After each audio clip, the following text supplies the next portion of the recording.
Bonjour à tous. Je vais tester le clicker, comme disent. Ça marche pas. Peut-être on pourrait mettre la... Ça marche? Je sais pas, ça va venir. Super. Ok. J'ai passé 2 ans de ma vie, 2015 à 2017, à chercher à répondre à une question, une seule. J'ai vraiment travaillé sur la question, j'ai rencontré plein de gens, j'ai voyagé. Au bout de ces 2 ans, j'avais à peu près cette tête-là. Pour vous dire que ça a été quand même une recherche intellectuelle assez forte. Et quelle est cette question? Cette question, elle est très simple en fait. Qu'est-ce qui fait vraiment la différence entre un excellent commercial et un bon commercial? Alors, je ne parle pas d'un mauvais, évidemment, ça tout le monde la connaît. Je ne parle pas d'un moyen non plus, non, un bon. Qu'est-ce qui fait la différence entre un excellent et un bon? Alors, question c'est soft skill ou hard skill? Et parmi tous les excellents commerciaux que j'ai rencontrés, que j'ai interrogés, il y a une réponse qui revenait souvent sous toutes les formes. J'en ai pris une en particulier. Il m'a dit, je suis Usain Bolt de la vente. Le talent. Donc c'est un don d'être un excellent commercial. Un soft skill. Alors du coup, je suis allé voir quand même Usain Bolt. Donc Usain Bolt, après avoir perdu avant les JO de Pékin, il a changé d'entraîneur. Allez voir sur Internet, il s'est mis à un régime extrêmement drastique en termes d'entraînement. Enfin, il a bossé comme un fou, quoi. Donc peut-être que c'est technique, mais s'il suffisait de travailler comme un fou, tout le monde serait Usain Bolt, on est bien d'accord. Donc c'est pas si simple que ça. Donc je suis remonté d'un cran, et je me suis dit, mais finalement, qu'est-ce que doit faire un commercial pour vendre? C'est quoi le fondamental? Quelle est la principale action qu'il doit faire? Quel est cet élément qu'il doit rechercher, qui fait que sans cet élément, une entreprise ne fonctionne pas, un pays ne fonctionne pas, une famille ne fonctionne pas.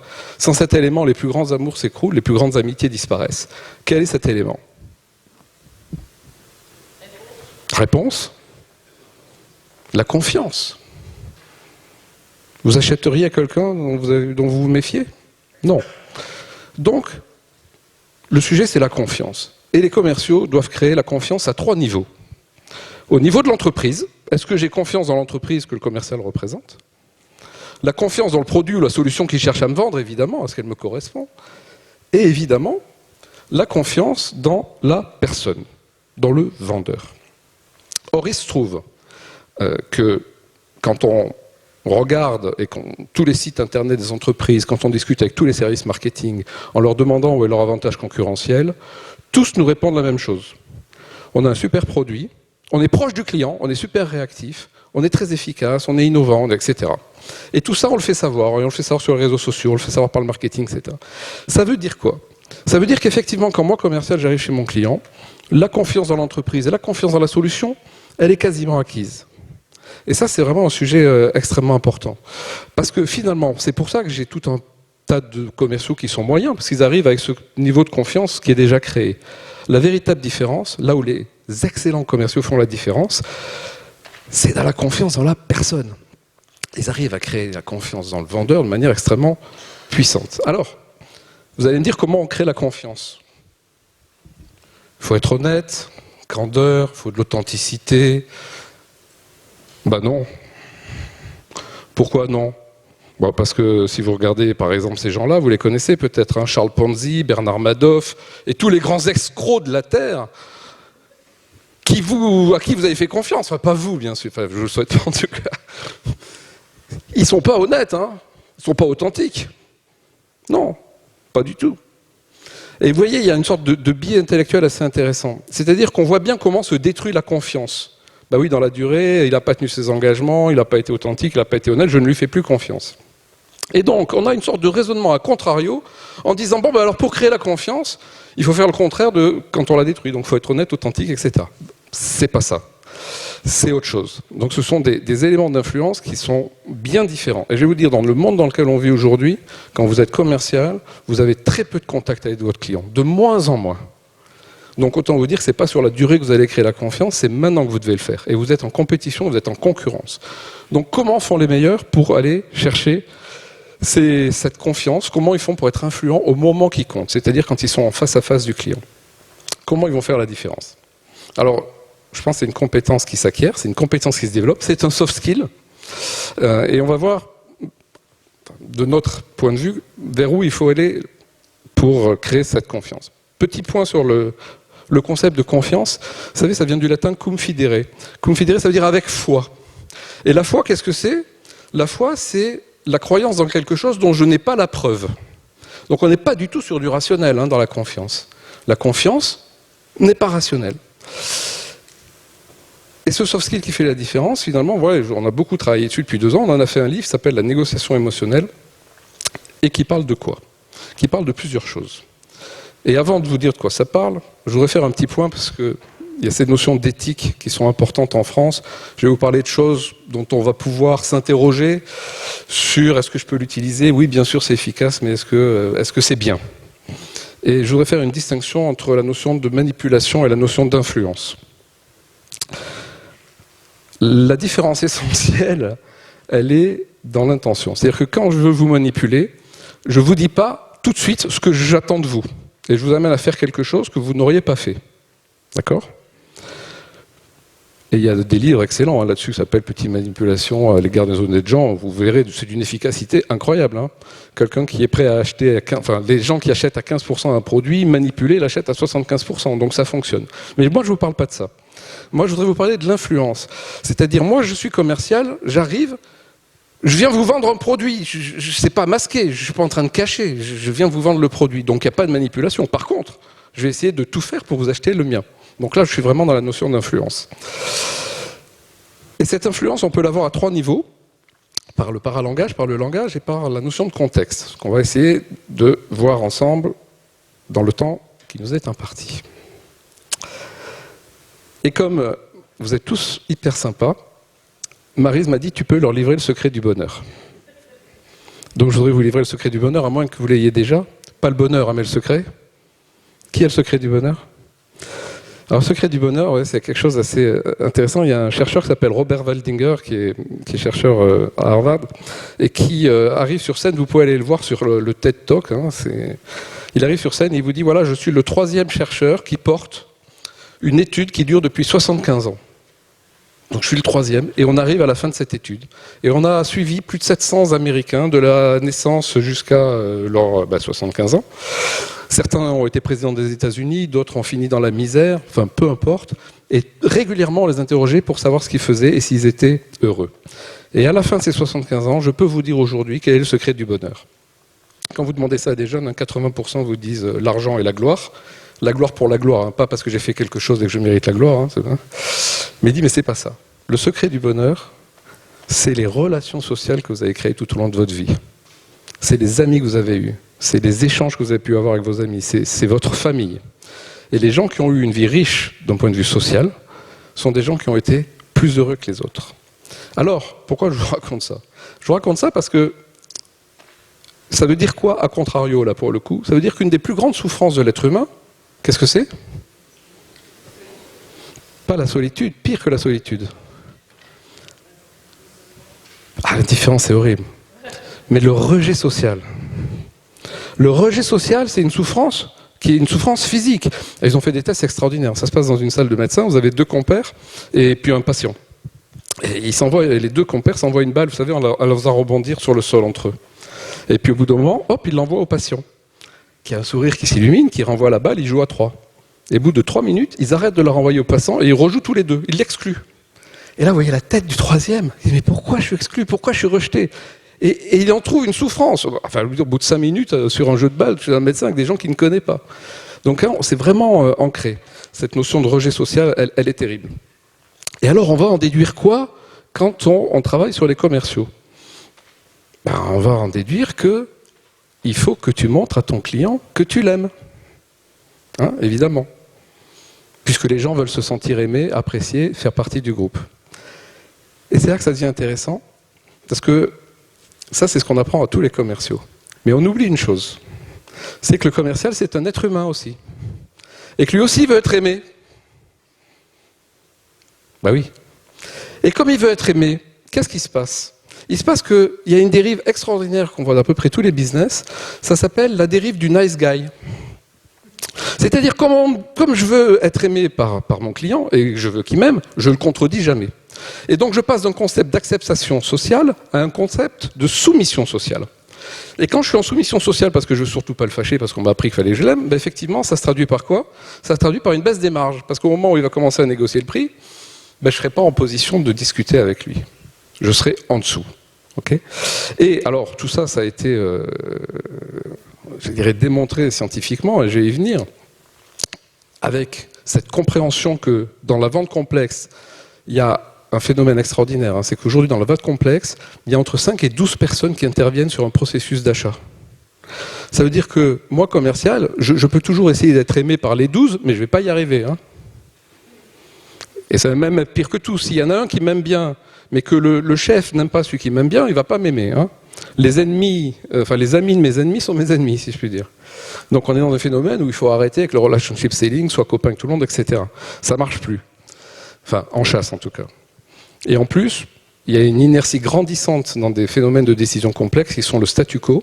Vous savez qu'aujourd'hui, 60% du pipeline d'un commercial, de son potentiel, aboutit à il ne se passe rien. C'est-à-dire que le client fait comme avant ou il ne fait pas. Pourquoi? Parce qu'il a affaire à des nice guys. Or aujourd'hui, on sait que le processus de décision se prend dans le cerveau. Quand il y a un processus de décision, il y a un mélange de 2 neurotransmetteurs qui sont la norépinéphrine et la dopamine. Donc la dopamine, c'est le neurotransmetteur qui me prépare à avoir du plaisir. Donc c'est ce que va essayer de générer le nice guy. Et la norépinéphrine, par contre, c'est plutôt ce qui va me préparer au combat. D'accord? C'est ce que je vais générer quand je vais être en tension. S'il n'y a pas ces 2 neurotransmetteurs, il n'y a pas de décision. Donc ça veut dire quoi? Ça veut dire que si je suis tout le temps nice guy, il manque la norépinéphrine. Donc je ne fais pas bouger la personne. Donc elle reste en statu quo. Eh ben, les meilleurs, ils savent ça et ils challengent leurs clients. Et dans tous les rendez-vous que j'ai fait avec les excellents commerciaux, c'est ça qu'ils font. Ils ne disent pas, oui, bien sûr, monsieur le client. Et vous êtes sûr? Je ne suis pas complètement d'accord avec vous. Donc ça, c'est pour l'aspect nice guy. Tout à l'heure, on a parlé de Damasio. Damasio, neuroscientifique, il a écrit un livre que les Français adorent, ça s'appelle L'erreur de Descartes. On est tous cartésiens quand même. Comment un Américain peut-il se permettre d'écrire un bouquin sur l'erreur de Descartes? Et il dit, bah oui, très bien, Descartes a dit que l'homme était un être de raison qui devait subir ses émotions, mais en fait pas du tout, c'est un être émotionnel qui raisonne. Et dans son livre, il parle d'un de ses patients qui a un problème cérébral, et ce patient perd toute émotion. Mais par contre, il raisonne de manière complètement rationnelle, et il a une discussion tout à fait normale avec vous, mais il n'a plus d'émotion. Et vous savez quelle est la conséquence de cette absence d'émotion? Enfin, il y a beaucoup de conséquences, mais une des conséquences qui est intéressante ici, c'est que la personne est devenue incapable de prendre la moindre décision. Quelle cravate je vais mettre? Qu'est-ce que je vais manger à midi? Est-ce qu'il faut investir à droite à gauche? Alors que le raisonnement est pur, il n'y a pas de déclencheur de la décision. Donc, de là à déduire que toute décision est d'abord émotionnelle, il n'y a pas grand-chose, d'accord? Pas rationnelle. En fait, aucune décision n'est rationnelle, elle est post-rationalisée. Ce que disait en introduction Jacques, la conscientisation, c'est juste la réalisation du travail qui a été fait de manière inconsciente. Je vais passer assez rapidement sur cette notion de cerveau qui décide. On sait que le cerveau s'est développé en céphalisation successive. On sait qu'il y a différentes parties du cerveau. Et aujourd'hui, quand on regarde les électroencéphalogrammes, le process de décision se prend au niveau du cerveau, j'allais dire de la partie reptilienne du cerveau. D'accord? C'est un cerveau qui a 400 millions d'années. Partie reptilienne. Donc c'est pas du tout au niveau du cortical. Alors quand vous regardez aujourd'hui le discours d'un commercial, il s'adresse à 90% à la partie du cerveau cortex qui raisonne, mais qui ne prend pas de décision. Donc ça, c'est assez intéressant de se dire, bah, tiens, finalement, si je veux aller pousser de la décision, il faut que je m'adresse au limbique, il faut que je m'adresse au cerveau reptilien, et éventuellement, pour éviter qu'ils disent non, je vais avoir un discours rationnel, mais c'est pas ça qui va faire que je vais avoir une décision. Vous connaissez peut-être le test de Libet. On peut en discuter longtemps, mais moi je trouve ça assez intéressant. Quand on fait un électroencéphalogramme à une personne, on sait 350 millisecondes avant qu'elle en ait conscience qu'elle a décidé. 350 millisecondes, c'est pas grand-chose, mais ça prouve quand même que la décision, elle n'est pas complètement consciente. Et une fois que j'ai conscience que j'ai décidé, le chercheur le sait, lui, déjà. Je vais aller voir ce test, hein, c'est assez intéressant. Quand vous avez quelqu'un, c'est vous qui parliez des 10% tout à l'heure du cerveau, quelqu'un aujourd'hui qui est endormi pour une opération en anesthésie générale consomme 90% de l'énergie au niveau du cerveau de quand il est éveillé. Donc effectivement, on a ce sujet de comprendre qu'effectivement 90% de l'énergie du cerveau, c'est notre inconscient qui fonctionne. Je passe sur le reste rapidement. Un point quand même, l'esprit conscient, c'est aussi l'esprit critique. D'accord ? C'est ce qui analyse, c'est ce qui filtre, et c'est ce qui va vous permettre de laisser passer certains éléments d'information et d'accepter certains éléments d'information qui sera traité par votre cerveau inconscient. Et vous allez voir, c'est important parce qu'on va revenir là-dessus tout à l'heure. Alors, les meilleurs, ils ont compris que c'est le cerveau reptilien qui décide. Et comment ils font ? Ils rassurent, ils parlent en images, ils parlent avec des contrastes, ils assurent un langage compréhensible pour le cerveau reptilien. Mais surtout, ce qui est intéressant là, c'est que là aussi, dans les accompagnements des commerciaux, on oublie une chose essentielle, c'est que le commercial, il a aussi un cerveau reptilien. Et que lui aussi, il veut être rassuré. Et donc, qu'est-ce qu'il fait pour être rassuré, le commercial ? Quand il arrive ? De quoi il parle ? Il parle de ce qu'il connaît. C'est rassurant.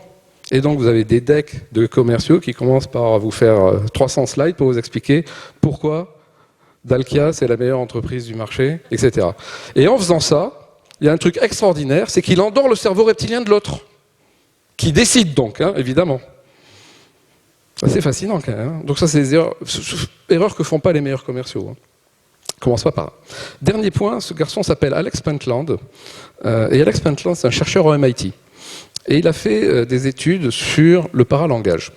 Et notamment, il y a une expérience assez intéressante. Il a 50 MIT qui sont en executive MBA, donc des professionnels, qui font une année avec lui. Et à la fin de l'année, ils ont travaillé sur une idée, sur un projet, qu'ils ont le droit de pitcher auprès d'un parterre de business angels. Et ils vont pitcher à l'oral. Ces mêmes 50 dossiers sont envoyés partout dans le pays à des clubs de business angels qui vont pouvoir choisir des dossiers sur lesquels ils auront envie d'investir. Et il y a 5 dossiers sur 50 qui seront sélectionnés. Et de cette expérience, pendant qu'il y a un pitch à l'oral, il y a des chercheurs du MIT qui regardent ce qui se passe. Ils ont mis ce qu'on appelle des capteurs sociaux sur les gens qui pitchent et sur les business angels pour voir, mesurer la vitesse à laquelle ils parlent, le rythme, les échanges de regards, comment ça se passe entre les business angels et les étudiants. Mais ils ne savent pas ce qui est dit. Et il y a 3 leçons sur cette expérience. La première leçon, c'est que les 5 dossiers qui sont choisis à l'oral ne sont pas les 5 dossiers qui sont choisis à l'écrit. Or, quoi de plus rationnel qu'un investisseur ? Il a des grilles, il a des... D'accord ? Et je peux vous dire que dans toutes les expériences que j'ai pu vivre dans les jurys de trophées pour les entreprises, etc., vous regardez les dossiers, vous dites « Ah, ces 3 dossiers sont là, ils sont bien ». Après l'oral, vous en avez pris 3 autres. Donc l'oral fait toute la différence. Première leçon. Deuxième leçon, sans savoir ce qui est dit, les chercheurs du MIT disent « Moi, je pense que c'est 5 dossiers-là qui vont être choisis. 100% de réussite. » Et ça veut dire quoi ? Ça veut dire que ce n'est pas ce que vous dites qui est important, même si ça l'est. Ce qui est vraiment important, c'est comment vous le dites. Et le truc le beaucoup plus intéressant, c'est que quelques années après, les dossiers qui performent sont ceux qui ont été choisis à l'oral et pas à l'écrit. Je vous laisse réfléchir à la question. Mais moi, ce qui m'intéresse là-dedans, c'est que les meilleurs savent que c'est à l'oral qu'ils vont faire la différence. Deuxième partie, le langage. Alors, l'influence par le langage, vous connaissez peut-être un garçon qui s'appelle Milton Erickson, c'était un grand psychiatre du XXe siècle qui a développé le concept d'hypnose ericksonienne. Qu'est-ce que c'est l'hypnose ericksonienne ? Erickson qui pensait que le corps s'exprimait par ses symptômes, exprimer par ses symptômes ce que voulait dire l'inconscient. Donc l'inconscient veut exprimer au niveau du conscient, il veut exprimer la maladie et il le fait à travers les symptômes. En fait, c'était son intuition. Et un jour, il a un schizophrène qui a un charabia incompréhensible. Et il note tout le charabia du schizophrène, il note tout mot à mot en se disant « Je suis sûr que son inconscient essaye de me parler, je suis sûr qu'il y a un message, je voudrais le comprendre. » Bon, il ne comprend pas le message. Mais il décide de faire une expérience. Il avait une de ses infirmières qui était souvent soumise à des migraines terribles. Et quand, je ne sais pas s'il y a des migraineux dans la salle, mais moi j'ai la chance de ne pas l'être, mais apparemment quand vous avez une migraine, il n'y a rien à faire, il faut s'enfermer pendant 2 jours dans le noir, il faut attendre que ça passe. Et donc un jour cette infirmière arrive, elle va voir, elle dit « Docteur, je suis désolé, la migraine est en train d'arriver, là je le sens, il faut que je rentre. » Et il lui dit « Très bien, vous allez rentrer, mais avant prenez cette lettre en dactylo s'il vous plaît. » Et il lui dicte le charabia du schizophrène, à l'intérieur duquel il a inscrit des commandes, des ordres pour l'inconscient de l'infirmière, pour qu'elle n'ait plus mal à la tête. L'infirmière note sans rien comprendre, évidemment, et elle s'en va. Elle revient 20 minutes après, elle dit « Docteur, c'est la première fois de ma vie que ça arrive, je ne comprends pas, je n'ai plus mal à la tête, ça a disparu. » Et là, son intuition se révèle exacte, c'est-à-dire qu'il dit mais finalement, on peut s'adresser à l'inconscient peut s'adresser à nous, sans que le conscient n'intervienne. Alors vous allez me dire, oui, bon, très bien. Donc du coup, éventuellement, si on peut envoyer le film juste en glissant, je voudrais vous montrer ça. Voilà, super. Ça, c'est un film qui a été fait par un garçon qui s'appelle Darren Brown. Si on peut baisser juste un peu le son. Voilà, super, merci. Donc ce garçon s'appelle Darren Brown, il est mentaliste sur Channel 4 en Angleterre. Et là, ça se passe dans un centre commercial, donc un shopping mall. Et il a ça c'est lui Darren Brown, là vous voyez arriver, et il a préenregistré une bande son qui passe dans le fond. Et dans cette bande son, il a inclus une commande. D'accord ? Cette commande s'adresse à l'inconscient des gens, il ne la donne jamais, hein, il s'adresse uniquement à l'inconscient, comme le faisait Erickson, par le langage. Et donc, c'est une demi-heure, ça passe pendant une demi-heure, il parle d'une opportunité, etc. On peut juste monter un petit peu le son, et au bout d'une demi-heure, il prend le micro.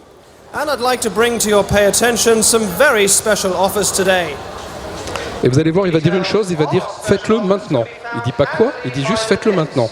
So why not come right arm up and see for yourself? These offers will only be available for a short period of time, so all customers wishing to reach up and grab this exciting opportunity should do it now. Donc il se passe quoi? Il se passe que 80% lèvent le bras. Alors il y a ceux qui l'ont levé parce qu'ils ont...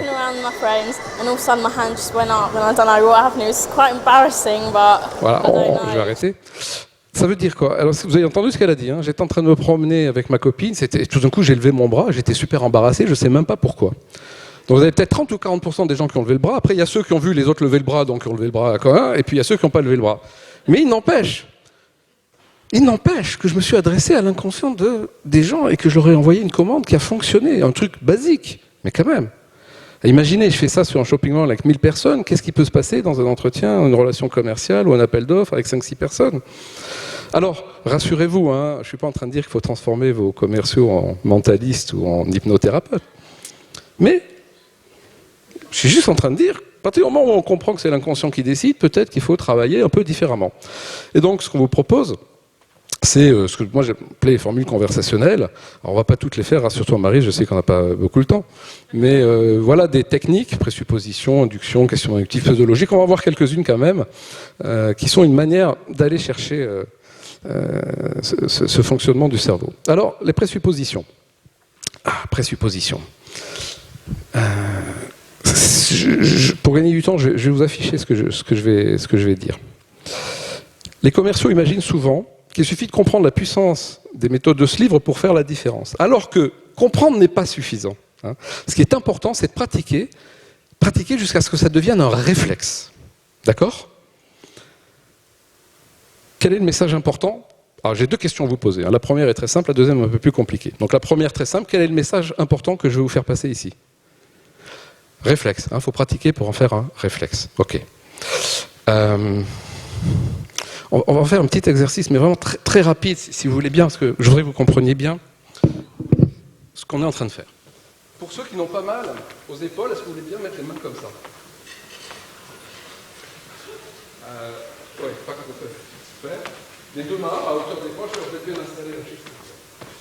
Et donc, l'exercice est très très simple, il suffit de faire comme je fais, vous suivez, d'accord?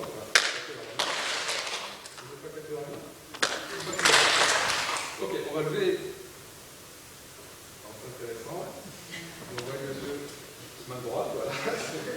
Et bien, donc on lève la main droite. Attention, un petit peu plus vite. On va retourner les mains. Super, bravo. On croise. Et on va croiser, voilà, en mettant le tout droit. Voilà, super. Et maintenant, attention, beaucoup plus compliqué. Vous allez tendre les deux doigts comme ça dans le bas. C'est bon, allez bien, c'est bon, vous êtes prêts.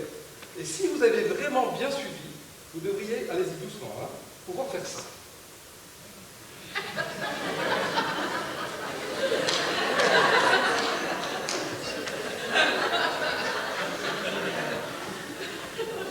Bon. Non, en fait, vous n'avez pas suivi du tout. C'est incroyable, c'est pas compliqué quand même. Donc cet exercice qu'on a fait, si vous voulez, c'est exactement ce qu'on a fait là, vous voyez ? C'est-à-dire que j'attire votre conscient sur... Il faut en faire un réflexe, il faut travailler. Mais moi, c'est pas ça le message, c'est pas ça mon message. Mon message, c'est ce livre a des méthodes puissantes. Je vous vends mon livre. Mais si j'arrive en vous disant, vous savez, j'ai un livre qui a des méthodes puissantes, vous allez me regarder, vous allez dire, pour qui il se prend ? Et c'est normal, vous aurez raison. Parce que je vais attaquer votre esprit critique directement. Là, votre esprit critique, je l'amène ailleurs. Je l'amène et bah oui, il faut en faire un réflexe. Et donc, votre inconscient a accepté, et tout simplement, que ce livre avait des méthodes puissantes. Pourquoi il a accepté ? Parce que vous ne l'avez pas questionné par votre esprit critique. C'est facile. Je vous laisse imaginer ce que vous pouvez faire dans vos entreprises. Mais en tout cas, c'est le sens de l'histoire. Alors là, vous voyez, j'ai dit quelque chose que vous n'avez pas entendu. Mais il y a des fois, on ne dit pas des choses que vous allez entendre. Hein, c'est le contraire, ce que j'appelle l'induction. Alors, il y a plein d'exemples. Tu trouves pas qu'il fait froid ? Dites-vous à votre conjoint, un soir de printemps, en train de regarder la télé, la fenêtre ouverte. Et là, il vous dit « Non ».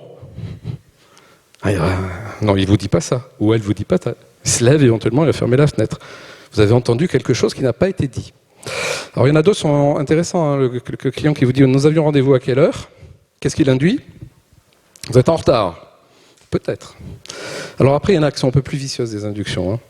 J'aime bien celle-là. Manager qui dit à un collaborateur, tu sais, cette année, je ne peux pas t'augmenter, donc je te donne une prime. Qu'est-ce qu'il induit quand il dit ça ? Qu'est-ce qu'il entend, le collaborateur ? Tu sais, cette année, je ne peux pas t'augmenter, donc je te donne une prime. Il entend une chose. Ah ben donc l'année prochaine, tu m'augmenteras. Et donc l'année d'après, quand il y a l'entretien, il dit, bon alors cette année, tu m'augmentes de combien ? Non, je t'augmente. Ben, tu me l'as dit. Non, je ne l'ai pas dit. Si, tu me l'as dit. Non, tu me l'as dit. Ben, oui. Non, il l'a pas dit, mais il l'a induit. Enfin, l'autre l'a entendu. Enfin, imaginez ce que ça peut créer dans une discussion commerciale quand on induit des choses comme ça. Vous savez, le passif agressif, à 17h quand vous partez. T'as pris ton après-midi ? Bon, je plaisantais. Bon, d'accord, j'ai pas dit. J'ai pas dit que tu foutais rien. Bon, donc, tout ça pour dire qu'on peut induire des tas de choses et on peut induire un état d'esprit. Ce qui est essentiel dans la capacité à créer de la confiance. Pseudologique, ça aussi c'est extrêmement intéressant. Ça a été fait en 1972 par une chercheuse américaine qui s'appelle Helen Langer. À l'époque, vous n'étiez pas né, mais en 72, dans les bureaux, vous aviez une photocopieuse par étage. Photocopieuse, c'était pas connecté. Donc il fallait arriver avec ses papiers, faire la queue, et puis aller faire les photocopies. Et donc l'exercice qu'a fait Helen Langer est le suivant. Il y a une queue d'une dizaine de personnes. Et il y a une personne qui arrive en disant « Excusez-moi, j'ai simplement 5 photocopies à faire. Vous pouvez me laisser passer ?» Eh bien, 60% des gens disent oui quand même. C'est sympa. Mais alors, l'expérience est beaucoup plus intéressante quand elle dit « Excusez-moi, j'ai simplement 5 photocopies à faire. Est-ce que vous pourriez me laisser passer parce que je suis pressé ?» On passe de 60 à 93%. Ah d'accord. Mais alors là où ça devient encore plus intéressant, c'est quand la personne dit « Excusez-moi, j'ai seulement 5 photocopies à faire, est-ce que vous pourriez me laisser passer parce que j'ai des photocopies à faire ?» Eh bien, 93% des gens laissent passer. Pareil. Parce que j'ai dit parce que. Parce que le cerveau ne fonctionne qu'en cause à effet. Une cause, un effet. Et donc, j'endors le conscient en lui donnant une raison. Parce que. Et donc, écoutez les discours des hommes politiques, ça c'est fascinant. Et parce que, et donc, et avec ceci, et c'est pourquoi. Et là, votre cerveau cortical, il absorbe tout. Et finalement, votre inconscient fait des choses qu'il n'aurait pas fait sinon. Donc la pseudologie, commercialement, c'est assez intéressant. Enfin, je dis ça pour les centres d'appel. Ah, la négation positive. Vous savez que, par exemple, si je vous dis, n'imaginez surtout pas un piano à queue rose avec un pianiste en smoking blanc devant. Non mais arrêtez, je vous dis de pas le faire. Donc, pour ne pas imaginer, vous êtes d'abord obligé d'imaginer. Donc le cerveau ne procède pas immédiatement de la négation. Et en plus, il ne la retient pas. Enfin, pas toujours. Ce qui est intéressant, c'est que c'est utilisé. Si on voulait bien mettre, éventuellement, passer à la régie le petit film, là, il y en a pour 2 minutes, mais je l'aime bien. Quelque chose que vous avez pu voir, peut-être, je sais pas. Écoutez bien Emmanuel Macron. Madame Le Pen, je ne m'attendais pas à autre chose. Moi, je ne vais pas vous dire que vous êtes la véritable héritière, non seulement d'un nom. Je ne vais pas vous dire que vous revendiquez même cet héritage, parce que ça ne m'intéresse pas. Voilà, je ne vais pas vous le dire parce que ça ne m'intéresse pas, mais je vous l'ai dit quand même. Hein. Non, ça c'est fascinant. Ça va être très intéressant quand même. Et c'est pour ça, moi, ça m'est arrivé de commencer les appels d'offres en disant, je ne vais pas vous dire qu'on est le meilleur cabinet, je ne vais pas vous dire parce qu'on a les meilleures références, je ne vais pas vous dire qu'on est les meilleurs pour vous, parce que ce n'est pas le sujet. Et le sujet, c'est autre chose, d'accord? Évidemment. Et donc, comme j'ai dit que je ne vais pas le dire, l'esprit critique, l'esprit se méfie pas, d'accord? Et donc, il retient ce que j'ai dit, c'est très important. Bon. Alors, l'ambiguïté entretenue. Alors ça dans les deals internationaux, c'est assez fréquent. Mais on peut aller plus simple. Hein. Vous savez, c'est la mère qui dit à son enfant, ou le père d'ailleurs, tiens, tu vas au supermarché d'à côté pour acheter une bouteille de lait. Et s'ils ont des œufs, prends-en 6. Et là, votre enfant s'en va, et il revient avec 6 bouteilles de lait. Il dit, bah, qu'est-ce que t'as fait? Et il vous dit, bah, ils avaient des œufs.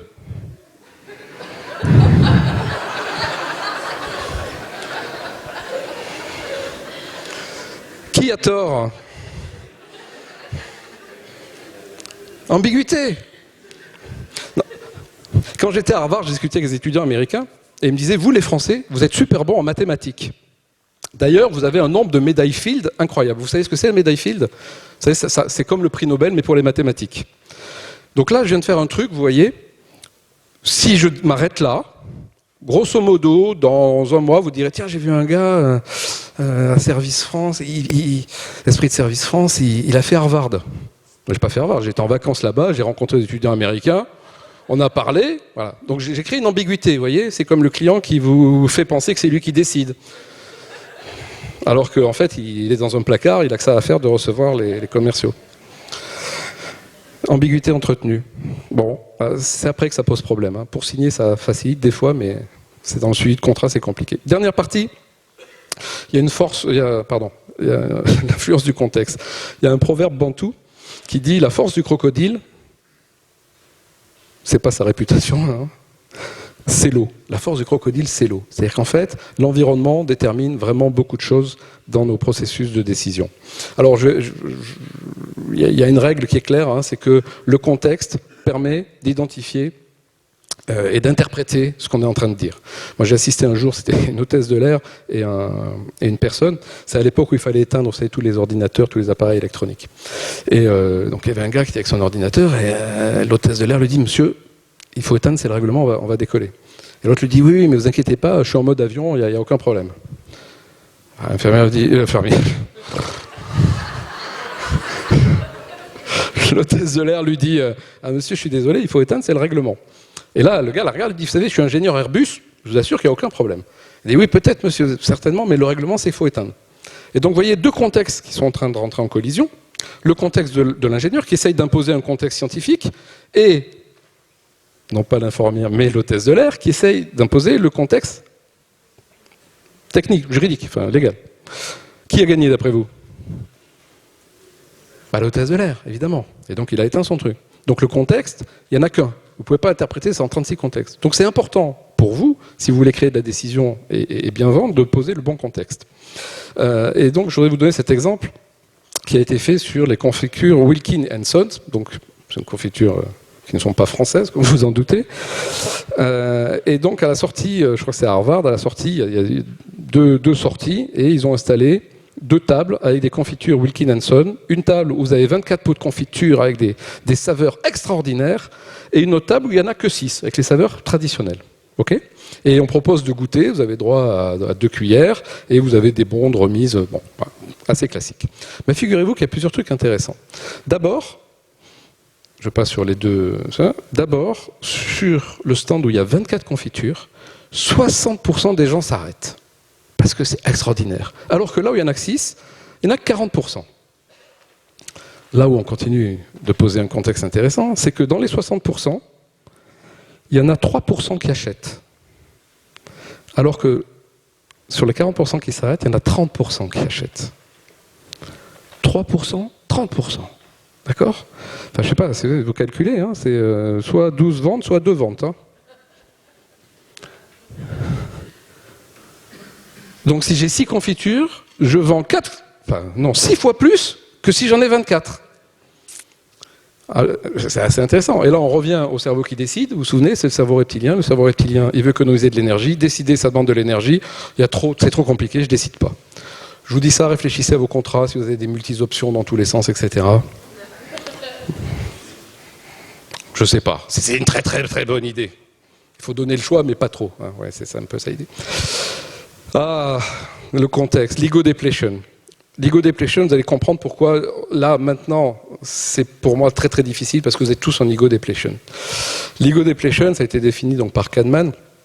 Et il dit la chose suivante, il dit que décider, ça demande du willpower, ça demande de la volonté, et la volonté, vous en avez une dose comme ça au début de la journée, puis plus vous l'utilisez, plus ça s'épuise. D'accord ? Et ils ont fait une analyse sur une cour de jugement israélienne où pendant toute la journée, il y a des libertés sur parole qui vont être données. D'accord ? Le taux de mise en liberté sur parole est de 35% sur toute la journée. OK ? À 8 h du matin, le taux de remise en liberté sur parole est de 90%. Avant le repas, il est tombé à 0. Et avec une courbe dégressive comme ça. C'est assez fascinant, hein, sachant que les cas sont tirés au hasard, etc. Donc si vous voulez être remis en liberté, vous avez plutôt intérêt à passer à 8 h du mat' qu'à 11 h 30. Et par contre, après manger, hop, à 14 h, on repart à 90%. Et ça redescend jusqu'à la pause du lunch, on goûte, hop, ça repart à 90% et ça redescend. Jusqu'à 0. Pourquoi ? Parce que décider, c'est fatigant. Et quand je n'ai plus de l'énergie, qu'est-ce que je fais ? Statu quo, je décide pas, je te laisse en prison. 60% du statu quo. Non mais, parce que je prends pas de risque. Alors maintenant, je vous laisse réfléchir. Vous avez rendez-vous commercial pour vendre avec un client, d'accord ? Vous êtes le 3e jour de l'appel d'offres à 11 h 30. Waouh ! Alors je veux pas dire que c'est foutu, hein, excusez-moi pour l'expression. Je veux juste dire que vous n'avez pas intérêt à avoir le même discours que si c'est le premier jour à 8 h. Bon. Après, vous posez la question à tous vos commerciaux, il vaut mieux passer en premier, en dernier, à quel moment, etc. Il n'y en a pas beaucoup qui savent vraiment pourquoi ni comment. Parce qu'en même temps, passer en dernier sur 3 semaines d'appel d'offres, c'est très bien. Sur 3 jours, c'est très mauvais. Bon. Et dernier point, le contexte décision, on a parlé du nudge. Je ne vais pas trop en parler là-dessus, si ce n'est que c'est intéressant. Donc le nudge, pour ceux qui c'est comment par l'environnement, je contrains le comportement. Enfin, je contrains. Non, justement, je contrains pas. Comment, par l'environnement, je pousse les gens à faire des choses. Et donc, c'est un garçon qui s'appelle Richard Thaler, qui a eu le prix d'économie en 2017, qui a développé ça. Et il s'est fait connaître notamment par son travail sur les urinoirs à Schiphol, qui est l'aéroport d'Amsterdam, où il y avait un problème de déjection à côté des urinoirs. C'était sale, il n'y avait rien à faire. On avait beau mettre des injonctions, vous savez... Quitter cet endroit comme vous l'avez trouvé, bon ça marche pas parce qu'il était trouvé sale. Quitter le plus propre, bon personne ne va nettoyer évidemment, donc bon ça ne fonctionnait pas. Et en fait, ils ont résolu le problème en faisant quoi ? En mettant une mouche, pas une vraie mouche, hein, un dessin, à l'intérieur de l'urinoir. Ils ont réduit de 80%. 80% sans rien dire. Lucky Luke. Non mais, donc le nudge c'est ça. Alors pourquoi c'est intéressant le nudge ? C'est parce qu'en réalité, ça évite un grand problème de la décision commerciale. C'est que quand vous poussez quelqu'un sur une décision commerciale, il y a des chances qu'il ait l'impression que vous le priviez de sa liberté. Et donc il génère un phénomène de réactance, c'est-à-dire je préfère dire non même à quelque chose que j'ai intérêt à faire, parce que je préfère défendre ma liberté de dire non plutôt que de dire oui à quelqu'un qui me pousse. Si vous travaillez sur le contexte, vous évitez ce problème. Donc c'est assez intéressant. Et ce contexte, vous pouvez le créer de différentes manières, et vous pourrez notamment le créer avec ce qu'on appelle des effets de priming, avec la conversation. Et je finirai là-dessus. Ça se passe dans une charity, dans une vente de donation, une vente de charité, comme ils font beaucoup aux États-Unis, on commence à en avoir en France. Et le don moyen est de 67 €. D'accord ? On dirait ce que vous voulez donner, oui, je donne. Don moyen 67 €. Et en même temps qu'ils font ce travail de gens qui collectent, il y a 2 autres groupes qui collectent avec une petite phrase préalable. La première, c'est « Monsieur, vous voulez donner, le don moyen est de 5 €. » Eh bien, figurez-vous que la moyenne sur ces gens à qui on a dit ça passe de 67 à 20. Et il y a d'autres gens qui ont dit, vous voulez donner, le don moyen est de 400. Eh bien, le don moyen passe de 67 à 127. Uniquement parce que j'ai rajouté une petite phrase avant, vous voyez, donc c'est assez fascinant quand même. Bon, là aussi, je vous laisse réfléchir à ce que ça veut dire quand vous présentez vos prix, vos offres, la vente de votre valeur, etc. Voilà. Juste un dernier point que je voulais évoquer avec vous. Vous savez, on a un problème d'éducation. C'est que à l'école, on vous apprend une chose extrêmement importante. C'est que si vous travaillez bien, vous aurez la note que vous méritez. Vous aurez l'école que vous méritez, vous aurez la fac que vous méritez, vous aurez le diplôme que vous méritez. Et une fois que vous arrivez dans la vie, c'est fini. Vous n'obtenez pas ce que vous méritez. Vous obtenez ce que vous êtes capable de négocier. Et ça change tout. Merci.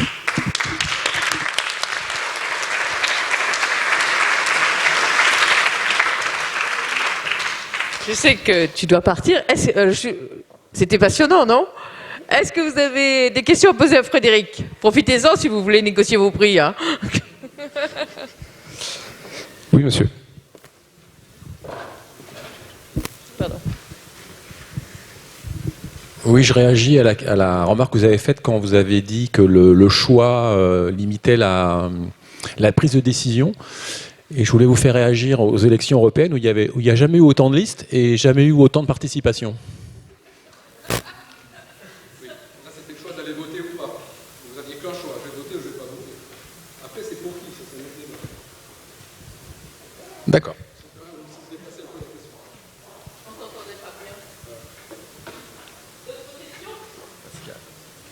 Sinon, vous avez aussi la possibilité de poser toutes les questions que vous n'avez pas voulu poser sur le dos de votre programme. Hein. Vous posez, tapez le fort et vous posez, on y reviendra après la convention. Voilà.